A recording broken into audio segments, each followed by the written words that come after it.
তো মুরব্বী আপনাদের বাড়ি কোথায়? বাড়ি তো নিয়ে যাই। এখানে? হ্যাঁ, কতদিন থাকি এখানে? মেলা দিন থেকে। বন্যার সময় কি কি অসুবিধা হয়? বন্যার সময় তো গরু ছাগল সব ভাসি যায়।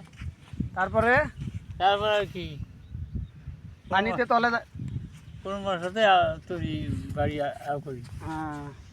পানিতে তলে যায় না? চলে যায় না, আহ, 100 করে পানি হয়। এগুলো ভাঙে, এগুলো ভাঙে। এটা ভাঙে না, ভাঙতে ভাঙতে তো কত নিয়ে এসেছে। এগুলো এখন কি করা দরকার? এরা একটা বাঁধ দিয়ে দিলে হ্যাঁ দিই, হুম, তাহলে আমরা বসবাস করে থাকতে পেলাম। হুম। বাঁধ দিতে গেলে তো সরকারের সহযোগিতা লাগবে। হ্যাঁ, লাগবে, হ্যাঁ। হ্যাঁ। তাহলে এবার ঈদ কেমন কাটলো? ঈদ ঈদ আর কি, ঈদে আর আল্লাহ যেটা করি চালাইছে। গোস্ত টোস্ত খাবার পাইছেন? গোস্ত আর কি করে পাই, আমরা গরিব মানুষ গোস্ত করে পাই। তারপরে ঈদে